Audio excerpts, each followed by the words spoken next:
संज्ञान लेते हुए जो है ये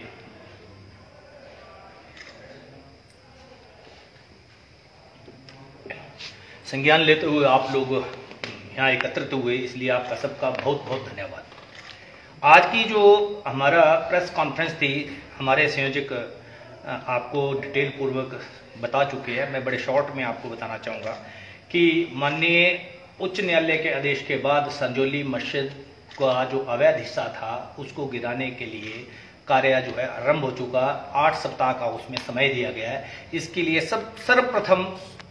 माननीय उच्च न्यायालय का धन्यवाद। देवभूमि के संघर्ष समिति के अंदर, इस संघर्ष के अंदर शामिल सभी भाइयों का, हिमाचल प्रदेश के बंधुओं का बहुत बहुत धन्यवाद। और साथ में यहाँ मैं एक बात और जोड़ना चाहूँगा कि जिन मुस्लिम भाइयों ने सौहार्दपूर्ण वातावरण को बनाए रखते हुए आगे आके पहल की है कि इस अवैध निर्माण को हम हटाने के लिए कृतसंकल्प और तैयार हैं, इसके लिए उनका भी बहुत बहुत बहुत धन्यवाद। इस तरीके से अगर सभी राष्ट्रवादी हिंदू मुस्लिम भाई अगर अवैध निर्माण को लेके जिसके किसकी धार्मिक भावना आहत होती हो, इसके लिए आगे आएंगे तो हमारा हिमाचल का जो एक सौहार्दपूर्ण देवभूमि समाज है वो उसकी जो सौहार्दपूर्ण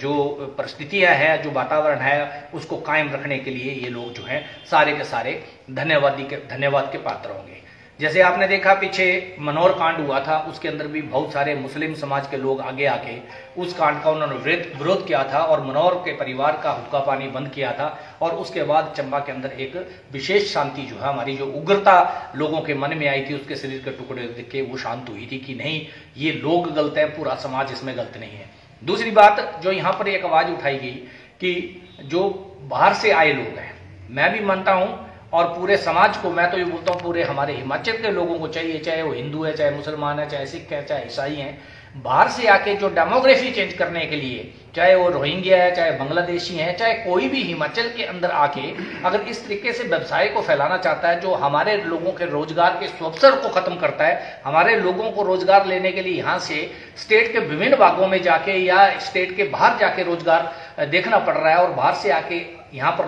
लोग जो हैं वो रोजगार प्राप्त करने की कोशिश कर रहे हैं, तो मैं बोलता हूँ उनका एक उचित पंजीकरण होना चाहिए। उनको घर किराए पर देते वक्त भी, चाहे हिंदू समाज के लोग हैं, चाहे मुस्लिम समाज के लोग हैं, चाहे किसी भी धर्म के लोग हैं, उनका रजिस्ट्रेशन देके, क्योंकि ये लोग हमारे यहाँ पर वातावरण को खराब करने के लिए जिम्मेवार हैं। और दूसरी बात, 1971 से पहले यहाँ पर जो लोग बसे हैं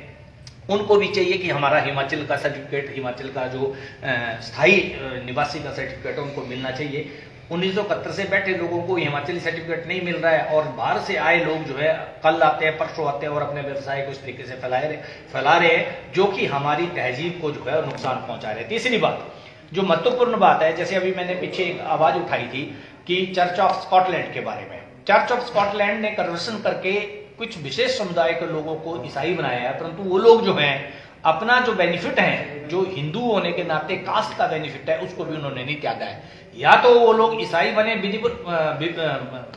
पूर्वक, या फिर वो जो बेनिफिट ले रहे हैं उसको अपना त्याग करें। और मैं जो धर्मांतरण के कार्य में चंबा में भी मैं सूचना मिली है, कुछ लोग जो है बाहर से आके यहाँ पर कबाड़ का धंधा कर रहे हैं, बिजनेस कर रहे हैं और उन्होंने इतनी बड़ी अवैध बिल्डिंगें डालनी है जिसकी सूचना मेरे पास है कि अवैध रूप में वो यहाँ बसे हैं और वो धर्मांतरण के कार्य के अंदर लगे हुए हैं। उनको मैं देवभूमि संघर्ष समिति की ओर से यहाँ वार्न करना चाहता हूँ कि इस धंधे को बंद करें, नहीं तो बड़ी जल्दी उनके ऊपर जो है देवभूमि संघर्ष समिति और हमारे विभिन्न संगठन जो कार्रवाई करने जा रहे हैं। गरीब लोगों को प्रलोभन देके पाखंड के नाम पर और सेवा के नाम पर वो लोग जो हैं किसी तरीके से कन्वर्शन के कार्य में लगे हुए हैं। और देवभूमि पहला स्टेट था जिसमें धर्म परिवर्तन विधेयक लाया गया था और हम कानूनी तरीके से बोल रहे हैं उनके ऊपर कार्रवाई करेंगे, क्योंकि हिमाचल प्रदेश के अंदर प्रलोभन देके धर्म परिवर्तन करवाना जो है एक अपराध है और अपराध की श्रेणी में आता है। मैं उन कबाड़ियों को जो कबाड़ के काम के अंदर संलिप्त है और उनका नाम भी मैं कर लूंगा और उन्होंने कहाँ बिल्डिंग्स बनाई हुई है, कितनी मंजिल बनाई है और किस तरीके से संडे को वहां पर धर्म परिवर्तन का कार्य चलता है, इस सूचना हमारे पास है और बड़ी जल्दी हम उन लोगों को जो है नंगा करेंगे। हम लोगों को प्रवोक मत करिए। चर्च ऑफ स्कॉटलैंड, ये जो बिशप वहां पर अमृतसर में बैठा हुआ है, जिस तरीके से इन लोगों को जो है वो उकसा रहे हैं, वो हमारी भावना को भड़का रहे हैं। मैं उन सारे समाज के लोगों से आह्वान करता हूं कि आइए देवभूमि के लिए हम लोग एकजुट होकर कार्य करें। जहां पर किसी की भावनाएं आहत होती हैं, किसी ने अगर प्रॉफिट मोहम्मद जी के बारे में गलत टिप्पणी की थी तो हमारा समाज उसको अपने आप से अलग करता है। हम भी उनकी भावनाओं की उतनी कदर करता है और हम उम्मीद करते हैं कि वो लोग भी हमारे आराध्यों के प्रति और हमारी आस्था के प्रति हमारी उतनी ही कदर करें। इसी से ही गंगा जमुना तहजीब बनेगी। एक आदमी के प्रयास से नहीं होगा, सारे समाज को एकजुट होकर एक ऐसा फ्रंट हमें तैयार करना चाहिए जिस फ्रंट के ऊपर हम इस लड़ाई को लड़े। और देवभूमि के अंदर जो पहले एक हमारी तहजीब थी, उस तहजीब को सुरक्षित रखने के लिए सबसे बड़ा जो नुकसान हमें पैदा किया जा रहा है, वो नुकसान जो दे रहे हैं ये बाहर से आके रोहिंग्या और बांग्लादेशी यहां पर आके बस रहे हैं। आप जाओ शीतला ब्रिज के पास, कौन है कौन है, मैं ये नहीं बोलता हूं कि हिंदू है कि मुसलमान है कि कौन है, जो भी अवैध रूप से इस हिमाचल के शांत प्रदेश में आके अपने व्यवसाय को फैलाता है और अपने धंधे को फैलाता है, और जिस तरीके से वो हमारी भावनाओं को अगर वो चोट पहुंच जाते हैं तो उसके हम एकदम खिलाफ हैं। देवभूमि संघर्ष समिति इसके लिए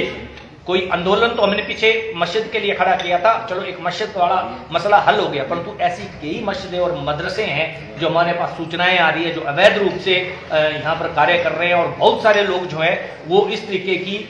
जिसको बोलते हैं आपराधिक गतिविधियों के अंदर शामिल हैं। और जिस तरीके से बताया वो व्यापार करने के उद्देश्य से यहाँ के हिमाचल के लोगों को उनकी भावनाओं को भड़का रहे हैं, हम उसकी सख्त और कड़े शब्दों में निंदा करते हैं। और एक बार फिर आप सभी बंधुओं का यहाँ आने पर बहुत बहुत बहुत धन्यवाद, हृदय की गहराई से धन्यवाद।